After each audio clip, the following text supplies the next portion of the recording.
Hello, anglers. This is George Scocca, and you're listening to the New York Fishing Podcast, brought to you by the NewYorkAngler.com. That's NYAngler.com, your secret spot online. So I want to talk about the fluke fishing that we've seen just for a few minutes, tell you about my outings. I went out again south of Jones, hitting some rocky bottom out there.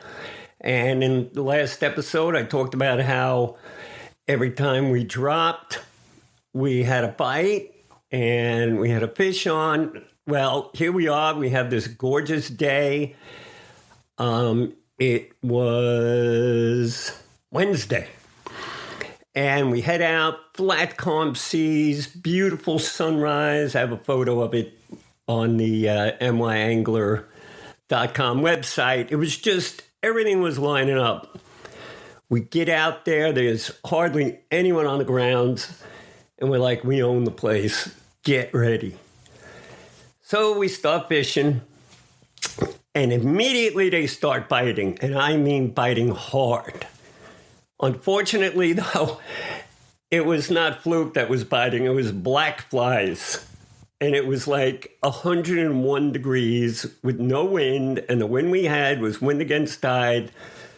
And the long and the short of it is, I found the best bug spray repellent I've ever used. It's all natural. I don't make a dime on this. I'm not trying to sell anything.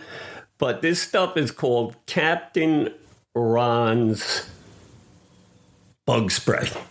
And I'm telling you, we were using that deep wood stuff and everything, and those flies were still chewing through us. Westchester Steve was smart enough to wear his long pants. I was, I'm thinking it's going to be 95. I was in shorts. I was getting eaten alive. And then Pete breaks out this stuff from a mutual friend who had recommended it to him. And he never used it. Long story short, the stuff is great. It smells good. It's all natural. But the thing is, those flies would not land on my legs as long as I had some stuff on me. They were all on my shorts, but they wouldn't bite me. So getting back to the fishing, it kind of was disappointing in that, in my mind, look, I don't know the area half as well as the man I'm fishing with. I mean, this guy knows that area and he knows it well. But the way I see it, where we were fishing at least, those fish, when we had that big bite last week, were kind of staging. And then we had that supermoon come in and the storm came up the coast, and it didn't affect us directly. But when you listen to reports coming in from Montauk and all around. Yes, fluke are being caught, but I think those fish have moved out. Pete says they haven't, so I'm going with him. Or not that they haven't, he's just not sold. I don't know, we caught a couple dogfish. We had almost no shorts. We ended up with 3 keepers. Pete had a nice fish, of course, like always. He had a 5-pounder. The guy is unbelievable. But there were very few fish caught. But with that said, if you were to check the fishing report section on NY Angler, you'd see that our good friend Jimmy Furch, he had some really nice fish yesterday, and he had a 7.5-pounder. So look, the season's open till October 1st. Hopefully they'll be around. The other thing that's surprising me is the lack of sea bass out there. We've seen so many, but we just aren't seeing them this year. Well, at least over there. I know on the North Fork it's starting to happen, and it will happen. But yeah, so that's kind of my report for the week. So I'm going to mention just a few things about the saltwater license every single episode until we have one. I do want to talk about it. In case you didn't hear, and, me, I'm on top of this thing, and I know I didn't hear, there was a hearing on a saltwater license the other day down at DEC over in Kings Park, and it was about the license, and no one showed up. That's what I heard. I could be wrong, but I heard that not a single person showed up. Did you know about it? Because I didn't. And if I didn't, I don't think you did. The other thing I want to mention is that the DEC is going to the tackle shops. They're reaching out to the industry for you to put out surveys on this saltwater license. Now, look, I'm not telling anybody what to do, but, I don't see how. I know if I owned a tackle shop, I would not want to put them out, but that's just my feelings. So, you guys out there, remember, you don't have to. It's nice if you do. I don't know, they're kind of picking and choosing. I'd rather see them promoting this license on social media. Why is everything so hush-hush? And, why didn't we know about this? I mean, yes, it was on some kind of a printed flyer that they handed out. Anybody read a printed flyer lately? I know I haven't. Okay, so that's it on the license this week. One thing, there's never a shortage of fisheries management stories, right? I know a lot of you people like to hear these things, but I just want to educate you on things. Not that I'm smarter than you, because trust me, these things come up every day. There's something else. And in case you haven't noticed, there have been many instances, and it seems to be increasing every single year, and that's the new term in fisheries management, which is shark depredation. So what that is when you're fighting a fish, a shark comes up and eats the fish, kills the fish. Now, there is an act, it's called the Shark Act, supporting the health of aquatic systems through research, knowledge, and enhanced dialogue, the Shark Act. And it's put out, it's not passed or anything, it's just a bill that's out there. And I will note this bill is supported by everybody, from the ASA to the NMMA to, everybody. CCA, all the big organizations, Teddy Roosevelt organization, all these people support this bill. So I guess there's something there I'm missing, but I want to throw it out there and, see what you think. I'd like to get some feedback, if I can, from you on this, because you're going to see this more and more and more.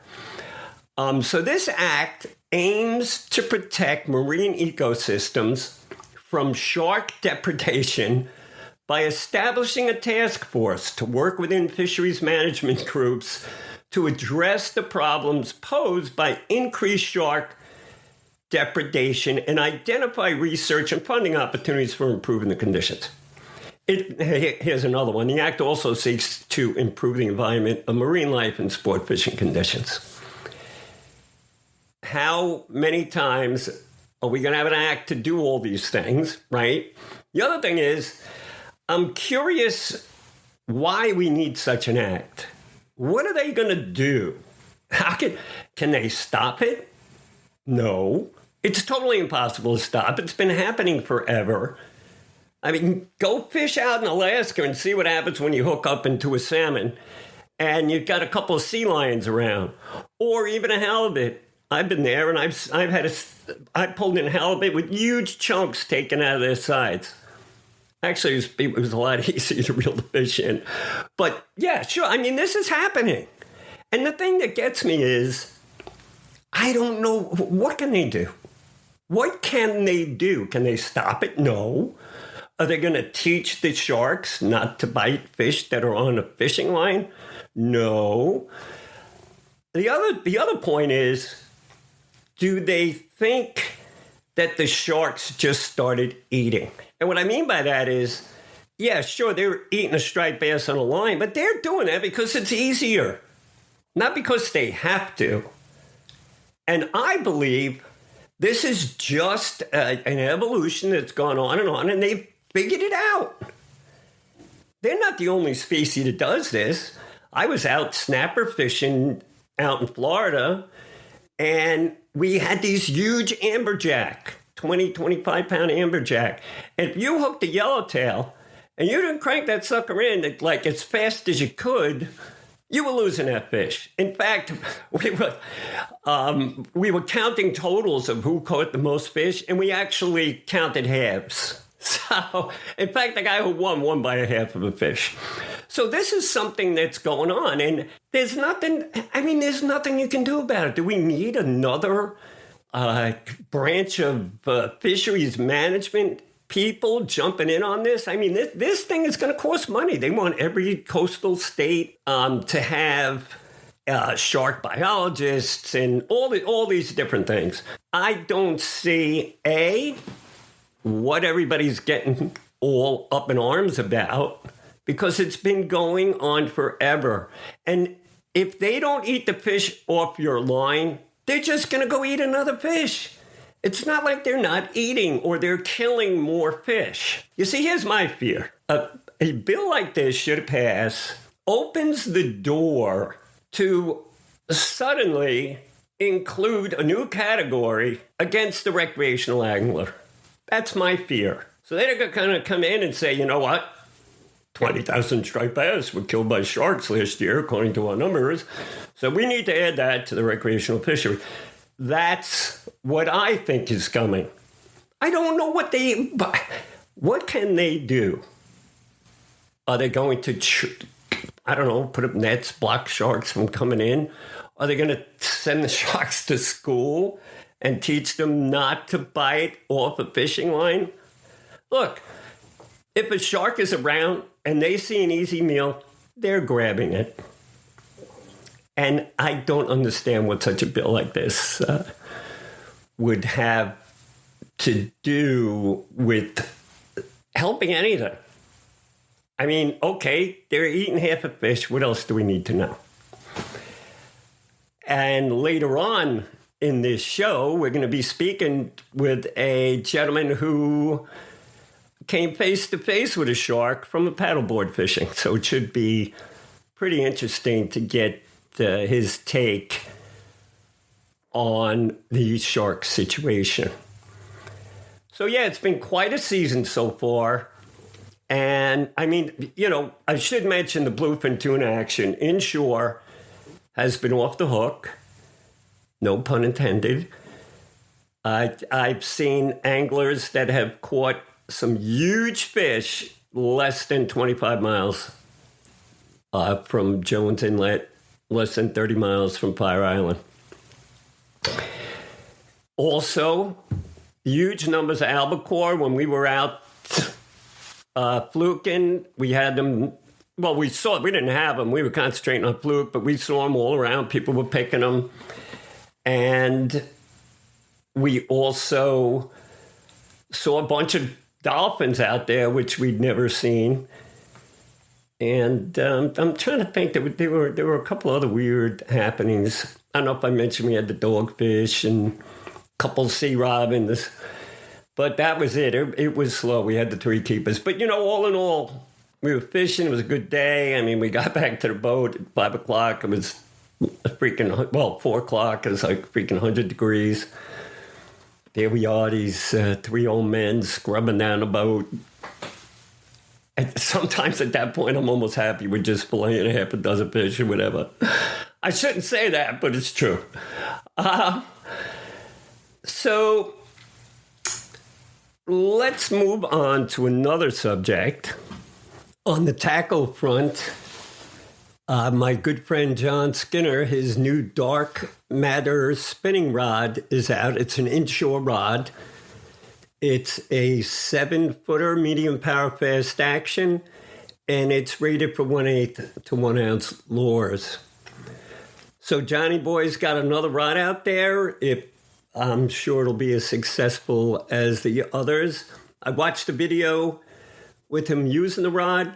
We will buy one here at New York Angler and put it through the test. But if John's got his name on it, I'm sure that it's a good rod. And you can read more about it at newyorkangler.com. Mr. President, what is that loud noise I've been hearing, and what is killing all of the whales? Oh, no. We're not killing whales. Bob, we're not killing any whales. We are saving the earth. The whales just happen to be dying. There's nothing to see here.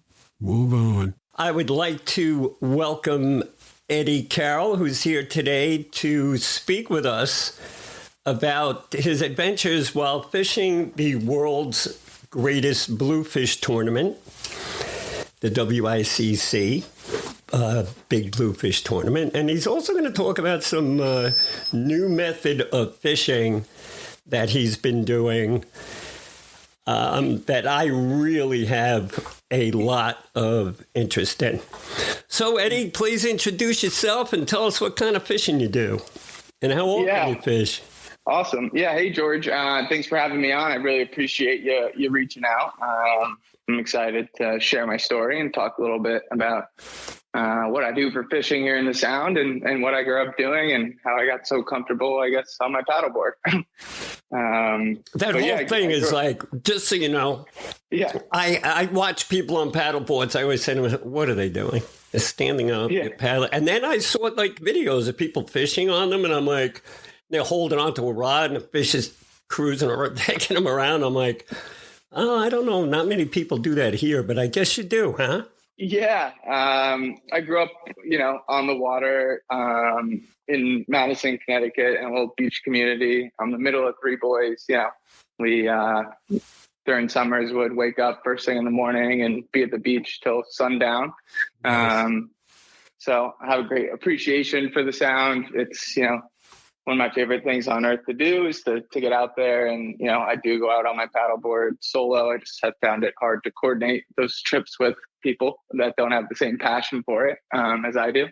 Yeah, so, I can imagine. Yeah. I know you're not getting me to go. I'll tell you that much. I'll be in a boat next to you, but yeah. Yeah, that's fine with me.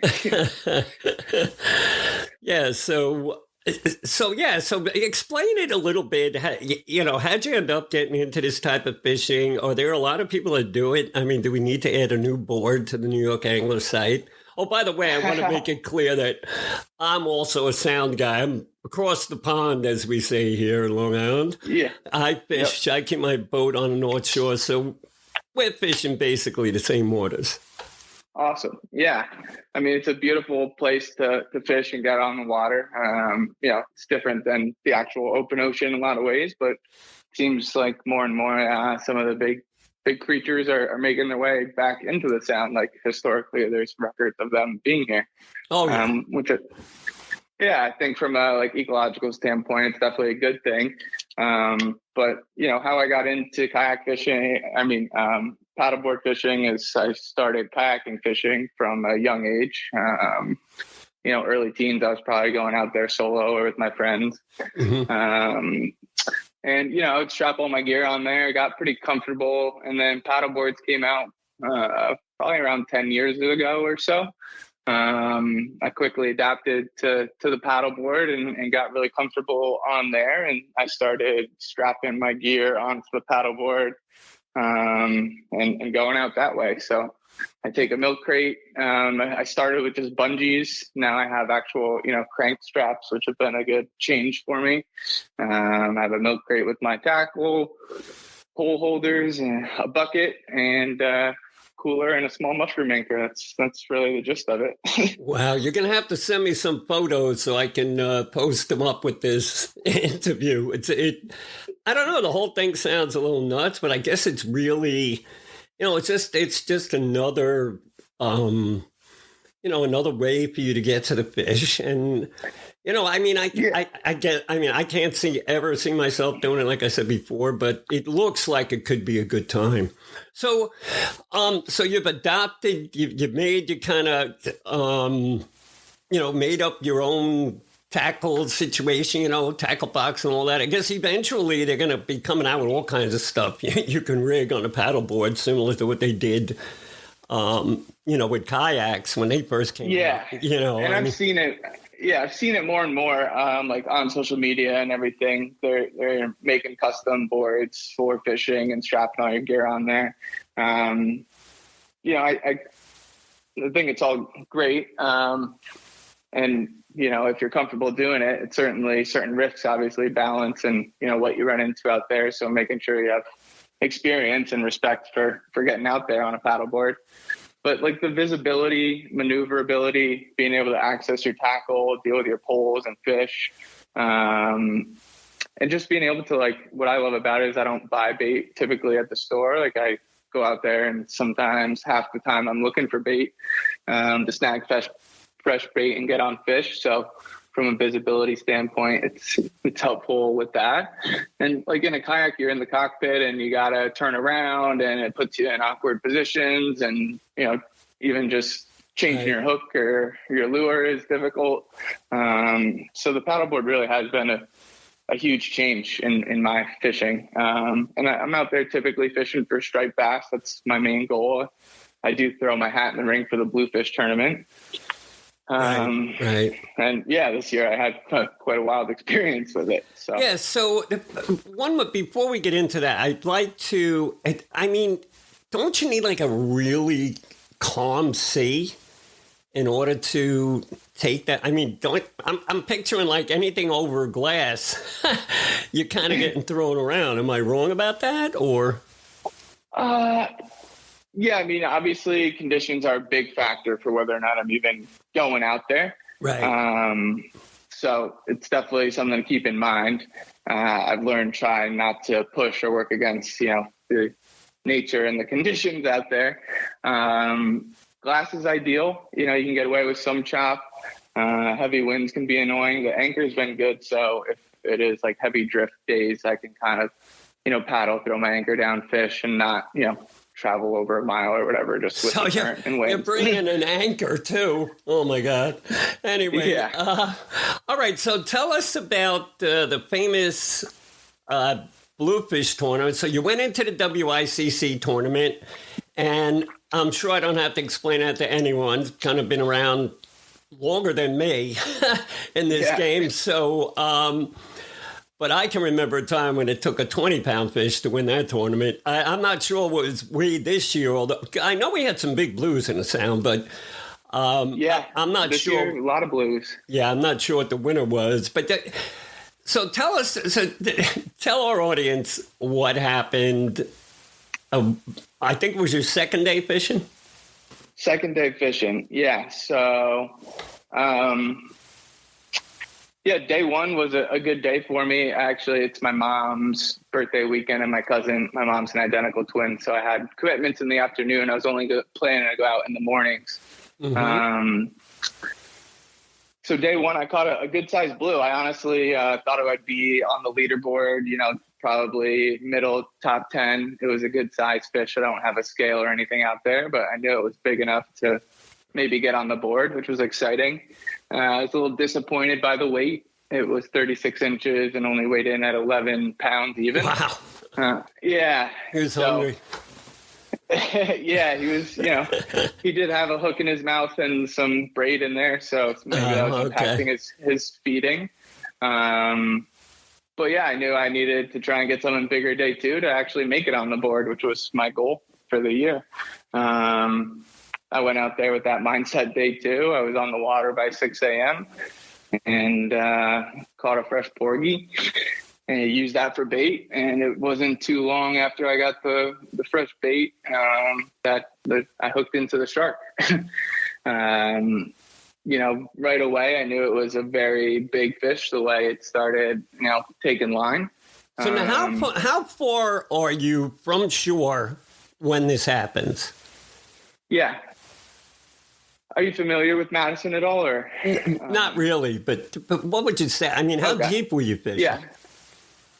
It wasn't overwhelmingly deep. The tide was probably close to dead low at the time, so I went a little further out. I was probably a half mile offshore, maybe. Okay. Yeah, a few hundred yards if people are familiar with the area. That's far on a paddleboard. Yeah, past Tuxas Island, which is a easy marker for people that know the area here.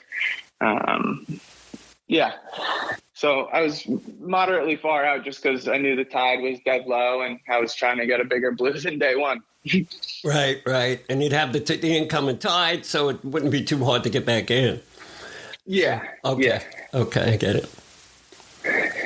Yeah, but when I hooked into it, I knew it was big. It took almost all of my line at the beginning, where like I had to slow it down with my thumb, on the reel, and I finally slowed it down. It was pulling me with the mushroom anchor while it was taking line. Oh my God! For a good while. Were you thinking for a minute? Actually, it's happened to me once. But were you thinking for a minute, like, I think I have $25,000 on the line, and then all of a sudden you're like, "There's no way this thing could be a bluefish." Yeah. So for a few minutes, I was thinking, if this is a bluefish, this is going to be what I wanted. It's going to put me on the board and maybe even win. Right. If it had been a blue, which I didn't know pretty much until I took the videos at the weigh in what it was exactly. But after a little while, with how much line it taken, a blue typically would breach. You would see it might jump or at least come up to the surface. Absolutely agree. Shake around a bit. Yeah. So then, after I didn't see that for a little bit, I was thinking maybe it's a giant striped bass. Right. Maybe world record or at least personal best with the way it was, running. Right. But yeah, I ended up gaining some line back, and I knew the chance of me losing the fish was with my anchor down. Once it got a little closer and I gained some line, it started circling the paddleboard. Ended up wrapping my anchor before I could get it up. Well, that makes total sense. Yeah, so it got a little tired out while it was dragging me back and forth. And I still can't now. I mean, look, so here you are. You're on a paddleboard, 200 yards off the beach, and you're being dragged around by a shark, and you're just on this board that you could literally fall in, right? Yes. So yeah. What were you think? I mean, I'm thinking to myself, okay, like, look, I'm not one of these people that thinks that if you fall in the water, shark's going to come after you and bite you. I'm not thinking. Yeah. I don't feel that way. But I know I would have shit a brick if I seen this thing come up and I'm standing on a board that's actually about the same size as it was. So yeah. So what were your thoughts at that? Were you ever nervous that you were going to fall off the board? I mean, George, honestly, the craziest part about this whole story is like what's undocumented in terms of video and like, the probably hour-long ordeal with the shark before I was comfortable enough to get my phone out. I think that's a big thing that people don't really understand. Like, I didn't just hook into this thing and snag a video. Like, I battled this thing for an hour. Oh, yeah. Well, and then... Yeah. But I didn't know what it was until the very tail end, about halfway through or before halfway through, I knew it probably wasn't a bluefish. It probably wasn't a striper. And if it was, competing with some of the biggest stripers ever caught in the Sound. Right. But with 25,000 on the line, I didn't, I wanted to see, otherwise it was a fishing story. And, what if it was a giant bluefish at the end of the day? Was I nervous? I knew it was dead serious. Like I was, hyper focused. There's obviously a lot of adrenaline. Right. Well, that's what we look for. Yeah, exactly. So, it was a balancing act. There were definitely times I was losing the battle to the shark. Like there's times where I was trying to rest my arms and my back and, my pole was resting on my knee and, halfway in the water. And I was just trying to get some steam back. That really is an amazing story. So now, the shark, I saw some of the video or it was photos. I saw something. Maybe, no, I think it was your Instagram video. And you could see the shark come up. And it actually came fairly close to the board. It came, while was that the first time you really got a good look at it, or you had already seen it and then you had time to get your video out?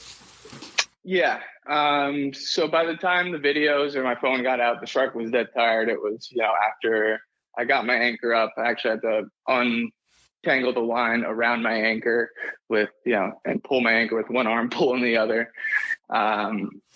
I got it close enough and I saw it was a big shark. I didn't know what kind. I knew it was, big enough where when I first got a glimpse of it and it was close, I was like, okay, it seems tired. And if I'm going to document this at all, it's going to be right now. So I got my phone out.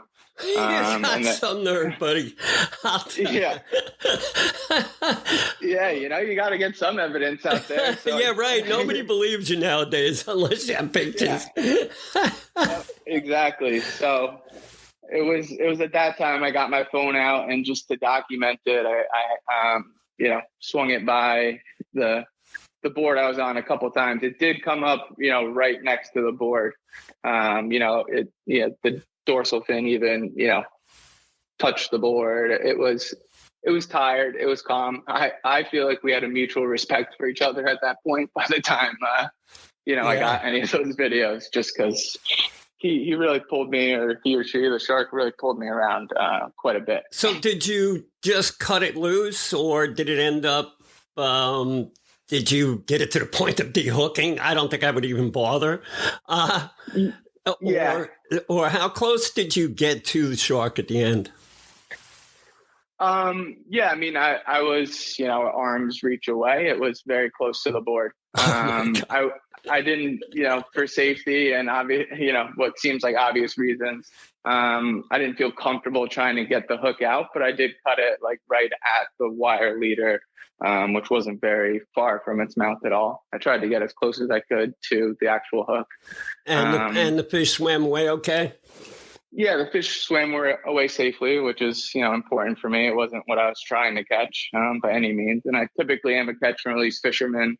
The only fish I took out of the sound this year outside of bait was the blue away in the day before. So, right. Well, it's tough to get at slot fish nowadays. So you might be, as far as striped bass are concerned, especially in the sound. I mean, they were there, but that little window made things a little tough for keepers, but that's okay.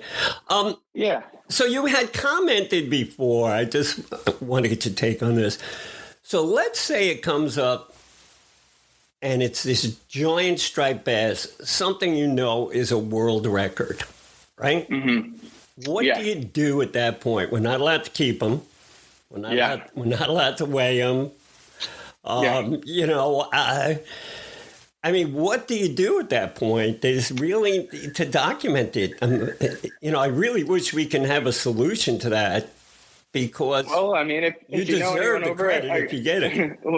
Well, thank you. If you know anyone over at GoPro, that would be helpful for me instead of having to, reach into my milk crate and into my tackle box to get my phone. That would go a long way for me documenting these things. I think safety would be, a little easier with a GoPro as well. But no, you're right. I mean, I don't have a problem letting, I have a lot of respect for the fish. I think they're awesome. And, I want them to live and be healthy. So as long as I could document it, weighing it would be nice if it was, close to a world record. I remember a time when if you caught a world record striped bass, you'd make a career on that fish. There's a couple of people that have, Well, I think that the record is, or was at least for a long time, a guy out of Clinton or Old Saybrook. It was caught, in my area of the sound, I believe. So, well, I know there was a time. Oh, geez, I don't know. It was way back. I used to publish a fishing magazine. Actually, it was distributed up there. It was a free one called Nori's Saltwater, and there was a striped bass that was caught outside of Bridgeport or somewhere over there. Mm-hmm. And it was 75 pounds. Yeah. And the next day, I remember them saying that they actually had to have the Coast Guard out there to clear the area. There was so many boats. I'm like, Wow. people are nuts. You know, Yeah. like, I hate to break it to you, but the fish was caught already. They're not running around. Yeah. There's not too many 75-pound fish running around. No. Swimming around. But, so that is one heck of a story, I got to tell you. Thank you. Yeah. Yeah, and just the fact that you do what you do, it's great. It's a great new fishery. I guess it's a new way to enter the fishery. I guarantee you, at ICAST next year or the year after, we are going to start seeing tackle for that type of fishing. I have no doubt. I can Definitely. I mean, it is an awesome way. Like, I do feel like, you're a little more connected, like with what's going on out there, just you and on the board with the paddle. If you're not catching fish yet, you have awesome scenery around you and you get to be a part of what's going on out there, which, is the second biggest reason I love being out there, if not the first. Yeah. So, it's a lot of fun. I appreciate, you helping me share the story, George, and what you do for fishing in the Sound. Sounds like you do some great work. Well, I appreciate that.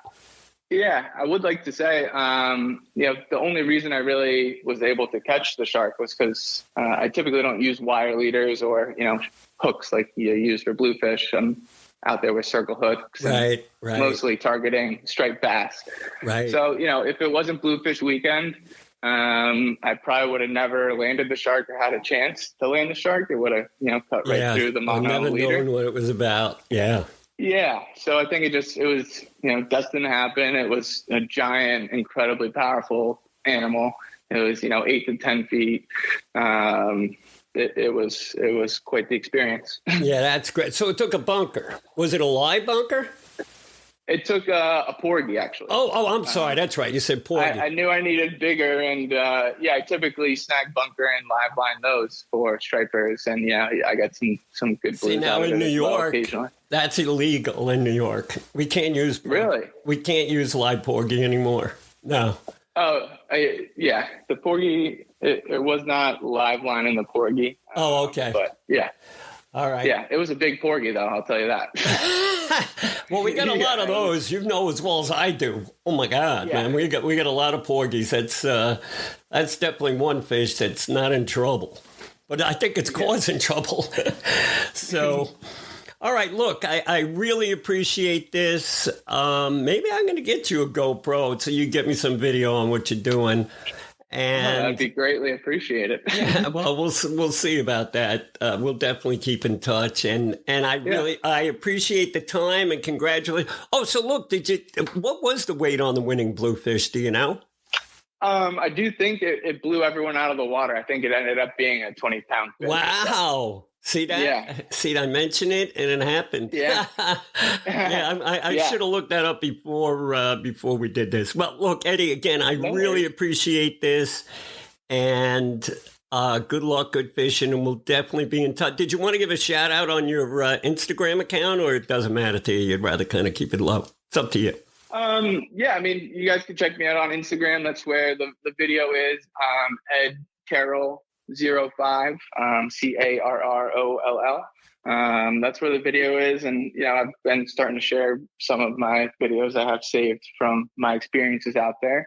But no, I would love to document. I see a lot of cool stuff out there. So all right, we'll definitely put that. We'll definitely put that on the back burner. I'll talk to you again soon. And I really appreciate the call. Yeah, of course. And good fishing. All right, Eddie. Thank you. Hold on. Don't go anywhere. So do you have any photos or something that I could just throw up with this thing that maybe you could email me? If you have anything that I could add to the page, that would be great. Yeah, photo-wise of the shark, and you wanted to see the board. I did that would be great. Video of the board recently, but it sounds like you need photos. Well, I'll take both. I'd love to have video too. Because all of that helps with the search engine results, and Okay. We'll get a decent number of views. So look, stop by New York Angler. I mean, it says New York, but it's both. I may actually expand it. I'm not sure yet. I own the domain name nor'easter.com. Okay. Yeah. I may start that up, but we'll see. Okay. But look, I really appreciate this, and you be sure to have. It's going to be a lousy weekend. Yeah. But we got the fall run coming up. That's my favorite part of the year. Oh yeah. So absolutely. Actually, I got a place in Florida, so my wife likes to leave like the first week of October, but we're not doing that anymore. I missed last year. I missed the blackfishing, and forget that. I need to catch my tog, so we're not leaving till the end of October. There you go. Yeah, the run was late last year, in my opinion. Scrapers were heavy in end of October. So yes.